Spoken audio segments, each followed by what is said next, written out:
Di sini nggak ada ininya. Baik Bapak Ibu yang saya hormati, narasumber yang luar biasa yang sudah ada dan juga tentu Bapak Ibu semua tamu undangan yang berbahagia dari Sekda, kemudian dari seluruh Indonesia. Saya ingin menyambung apa tadi yang sudah disampaikan oleh Bapak Direktur dari Kemenkes. Ini langsung ke kebutuhan guru. Tadi mohon maaf saya terlambat, tapi saya sudah mendapatkan laporan apa yang tadi disampaikan oleh Pak Deputi terkait dengan apa sih yang harapannya untuk masa mendatang setelah Undang-Undang ASN ini diterbitkan gitu ya. Bapak Ibu yang saya hormati, kami ingin sampaikan langsung ke secara teknis kebutuhan ASN guru dan tendik tahun 2024. Ini Bapak Ibu, ini ada visi besar perencanaan kebutuhan guru dan tendik yang menjadi visi kami untuk pemenuhan kebutuhan guru yang saat ini masih banyak kekosongan. Karena tidak bisa boleh turun ya Pak, nggak kelihatan dari sini. Di layar ini Bapak Ibu, kami punya visi terkait dengan bagaimana sih sebenarnya pemenuhan kebutuhan guru. Jadi kami ingin satuan-satuan pendidikan di wilayah Bapak Ibu semua itu terpenuhi kebutuhan guru yang berkualitas. Jadi bukan hanya asal ada guru begitu ya, tapi guru yang berkualitas pada sekolah negeri karena ini ASN ya, pada satuan pendidikan negeri secara tepat waktu dan menjamin kualitas dan kesejahteraannya gitu. Nah di sini ada situasi saat ini dan apa akibatnya. Lalu penyebabnya kenapa dan apa akibatnya. Nah situasi saat ini pemenuhan guru di satuan pendidikan belum berjalan dengan optimal. Bapak Ibu terima kasih sebelumnya bahwa 2 tahun ini sudah bekerja sama dengan kami semua Panselnas sehingga sudah banyak terangkat guru honor menjadi ASN. Jumlahnya jika semua selesai pemberkasan saat ini sudah nambah 544.000 lebih dari sebelumnya ya, ini prestasi untuk kita semuanya. Namun meskipun kita sudah berhasil nambah sampai 544.000, ternyata saat ini dalam memenuhi kebutuhan guru belum ada prosedur yang standar begitu ya. Mulai dari usulannya sampai penetapan formasinya. Jadi karena kami Panselnas ada banyak aturan yang harus diikuti dan ada banyak pertimbangan dari pemerintah daerah, maka semua usulan kebutuhan kita yang dihitung oleh Kemendikbudristek belum pernah bisa terpenuhi dengan maksimal gitu. Nah di sini penyebabnya yaitu sekarang kan perekrutan itu 1 kali setahun dan terpusat, hanya bulan tertentu saja begitu ya Pak ya. Kalau di Undang-Undang ASN tadi sudah ada boleh lebih dari 1 kali. Kemudian sementara guru-guru itu bisa berpindah banyak sebab, misalnya ada yang mutasi, ada yang meninggal, ada yang berhenti jadi guru karena sebab tertentu, sehingga kekosongan itu bisa terjadi sepanjang waktu. Dan ini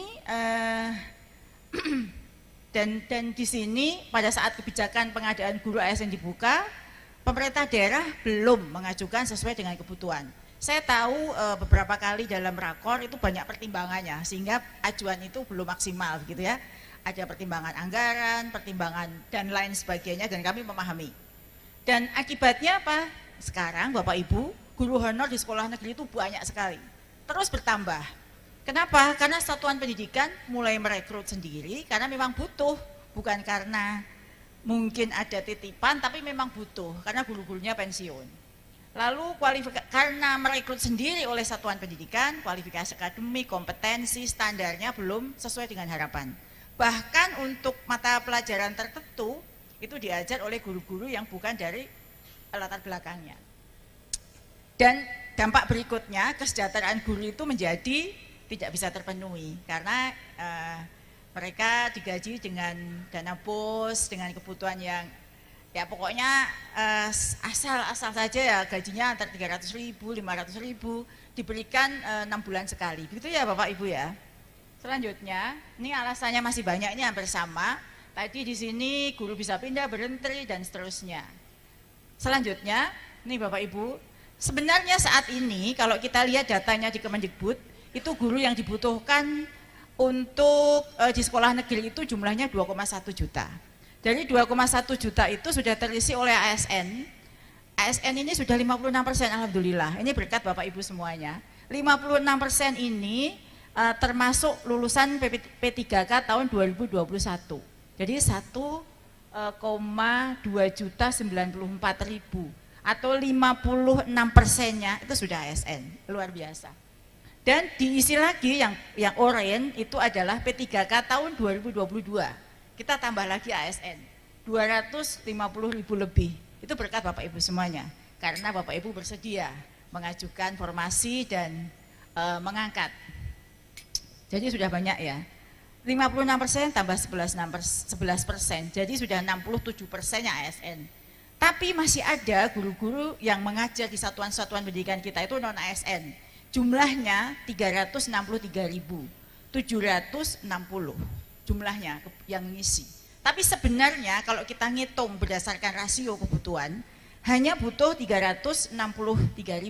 Namun Bapak Ibu yang ada di sekolah-sekolah ASN itu jumlahnya sampai 529.000 lebih. Jadi numpuk-numpuk. Makanya ada yang ngajarnya sedikit karena sebenarnya kebutuhan hanya 363.000, yang ada 529. Ada kelebihan. Non ASN yang sekarang di sekolah-sekolah negeri itu 166.000.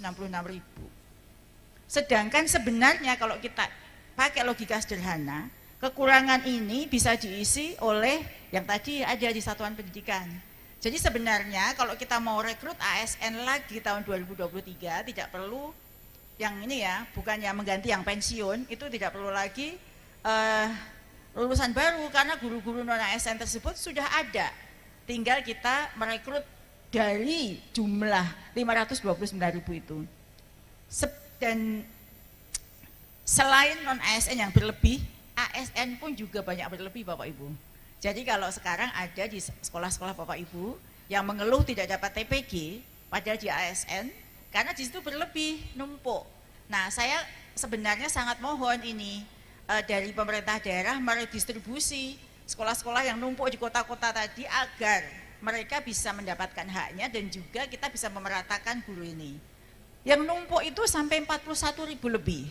Kemudian kelebihan guru non ASN 166.000 dan guru-guru negeri yang sekarang DPK di sekolah swasta jumlahnya juga ada 45.241. Jadi kekurangan yang 363 itu bisa diisi dari ASN, tinggal sedikit sebenarnya. Jika kita akan menata dengan baik guru-guru di sekolah-sekolah tersebut. Selanjutnya, slide berikutnya.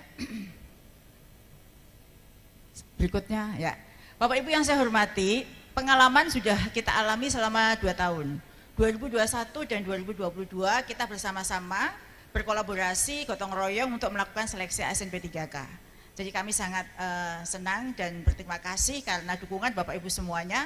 Semua proses ini bisa kita jalani dengan baik. Namun semua proses ini masih belum sempurna karena 2 kali kita melakukan usulan formasi 2021 dan 2022. Mohon bisakah dikembalikan paparannya? Saya kalau nggak ada kepean nggak tahu angkanya. Nah, ini kembali ke slide tadi supaya cepat, sudah dilihat Pak moderator. Di sini tahun 2021 dan 2022 yang warna biru itu kebutuhan, yang warna oranye itu formasi yang lulus. 2 kali ini kita rata-rata di bawah 50%. Sehingga meskipun kita sudah berhasil melahirkan ASN, mengangkat ASN 544.000 lebih, tapi masih ada kekurangan tahun 2023 itu dibutuhkan 601.000, itu sudah akumulasi dari kekurangan sebelumnya, usulannya hanya 296.000. Sehingga menurut perhitungan kami tahun 2023 diproyeksikan kita masih perlu penuntasan ASN ini. Jika semua daerah kita semua bergotong royong, maka selesai tugas kita 305.000 lagi. Dan tahun 2025 kita sudah mulai membuka lembaran baru. Dan kami juga menghitung bahwa selama ini tahun 2021-2022 Tendik belum pernah diusulkan dalam P3K. Dan kami sudah menerima audiensi dari banyak asosiasi, forum-forum Tendik. Kami menghitung kebutuhan Tendik itu 82.701. Nah Bapak Ibu, kalau ini tahun ini kita nanti bersama-sama dengan dukungan dari Kemenkyu tentunya, dengan dukungan anggaran, kita usulkan 305.000, maka selesai Bapak Ibu. Dan sekedar informasi kepada Bapak Ibu semuanya, tentu di ruangan ini semua masih ingat bahwa kita punya lulusan P1 ya, P1 tahun 2021 193.000 lebih. Tahun ini tinggal 19,6% saja yang harus kita tuntaskan Bapak Ibu. Kami berterima kasih tahun 2023 ini Bapak Ibu bersedia melakukan banyak penyesuaian sehingga tahun 2023 kita bisa menempatkan 50.000 lebih P1. Dan dengan segala upaya yang kita lakukan bersama, karena banyak sekali pertimbangan dan faktor, bukan pertimbangan sebenarnya, banyak sekali sebab, misalnya oversupply, misalnya sebab-sebab lain, maka masih ada 12.279 itu yang belum bisa kita tempatkan tahun 2023. Mereka adalah P1 atau prioritas 1 atau guru lulus PG seleksi 2021. Nah tahun ini, tahun depan hanya tinggal 12.000 lagi. Mari kita selesaikan bersama-sama supaya kita punya hutang bersama-sama ini selesai. Berikutnya, ini Bapak Ibu, kami sampaikan bahwa setelah, tadi saya sampaikan kita akan buka lembaran baru ya Bapak Ibu. Jika tahun 2024 kita semua selesaikan dengan ASN P3K, mengusulkan 305.000 formasi tadi, maka mulai tahun berikutnya kita formasi itu hanya sebesar guru pensiun. Sebesar guru pensiun saja. Kita lihat di sini mulai tahun 2025 hanya butuh 61.000 lagi Pak Aba. Maka nanti kita sudah mengusulkan bagaimana kita bisa terintegrasi. Dengan catatan kita tuntaskan tahun 2024 ini semua kekurangan guru, maka hanya yang akan pensiun di tahun 2025 61.000 saja formasinya. Kami siapkan Bapak Ibu. Jadi Bapak Ibu tidak perlu lagi mengangkat guru honor yang tidak sesuai, karena kami punya PPG prajabatan yang akan meluluskan guru dengan beasiswa untuk ditempatkan di satuan-satuan pendidikan Bapak Ibu yang gurunya pensiun. Maka sampai kami ada direktorat PPG, ada direkturnya di sini. Dan seterusnya, sampai seterusnya, maka setiap tahun kebutuhan formasi hanya mengganti guru pensiun. Dengan catatan tadi, kita semua tuntas sehingga lembaran baru bisa kita mulai, visi kita untuk guru-guru berkualitas itu bisa terpenuhi. Selanjutnya, nah Bapak Ibu, Pak Menteri pernah mengusulkan wacana menjawab tadi tantangan dari Kemenpan RB bahwa setiap daerah sebaiknya punya talent pool ya, sehingga pemerintah daerah kalau butuh guru saat itu juga ada yang meninggal, ada yang pindah, ada yang mutasi gitu, tidak perlu lagi pusing-pusing rekrut. Nah kami sudah siapkan, usulkan saat itu dengan nama Ruang Talenta Guru. Ruang Talenta Guru ini sebenarnya adalah satu database, kalau dulu Pak Menteri menyebutnya marketplace ya, itu sebenarnya Ruang Talenta Guru. Bagian dari manajemen talenta guru yang dimulai dari in-service, yaitu Ruang Talenta. Isinya adalah database yang bisa dilihat, dipakai oleh pemerintah daerah, PPK di daerah, untuk melihat sebenarnya di daerah saya ini sudah ada berapa sih guru yang eligible untuk diangkat.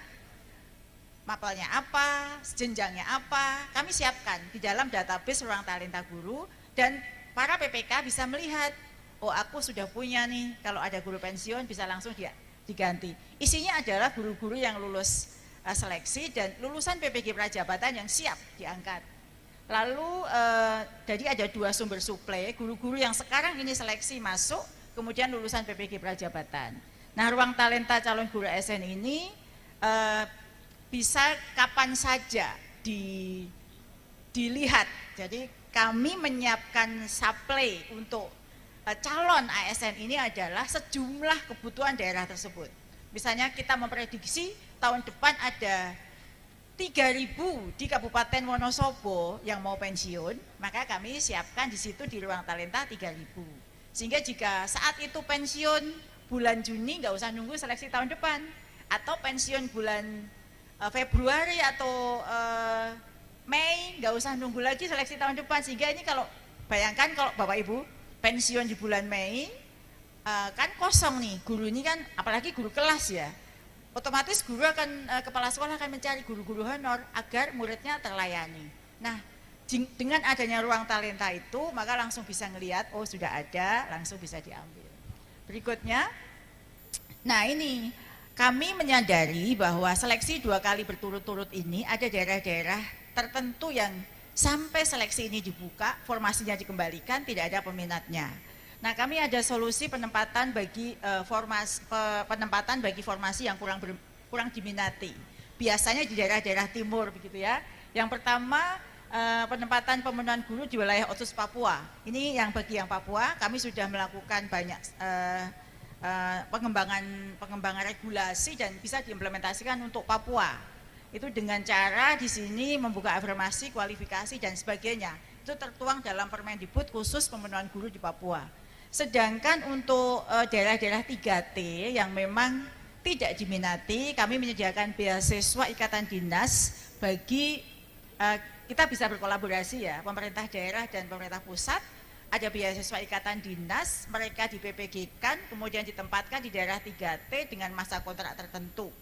Sehingga Bapak Ibu tidak akan pernah kekurangan guru. Kami melihat berapa Mas Dika yang kemarin nggak ada kekosongan guru waktu seleksi selesai? Hampir 100.000 ya. Lebih dari 100.000 daerah-daerah 3T, daerah timur itu yang nggak ada peminatnya. Nah ini adalah solusi. Lalu penempatan pada formasi kurang peminat ini dengan menerima beasiswa, kami melakukan perjanjian, kemudian mereka akan ditempatkan dan Kemendikbudristek juga menyediakan berbagai macam penghargaan bagi mereka yang bersedia ditempatkan di daerah 3T tersebut. Dan ada tambahan insentif di daerah khusus. Berikutnya. Nah, ini nggak usah. Jika nanti ruang talenta guru ini baru usulan solusi ya, solusi terhadap hal ini karena supaya kita juga berhenti tambah guru honor di sekolah-sekolah, maka dengan adanya ruang talenta guru maka ini akan bisa menjadi solusi. Di situ akan terhubung antara, tentu kita akan melakukan pembicaraan lebih jauh dengan Panselnas sehingga itu bisa menjadi harapan kita bersama. Tidak ada lagi pemenuhan guru yang diisi oleh honor-honor berikutnya. Sekaligus membantu Kemenpan untuk menghentikan masuknya honor-honor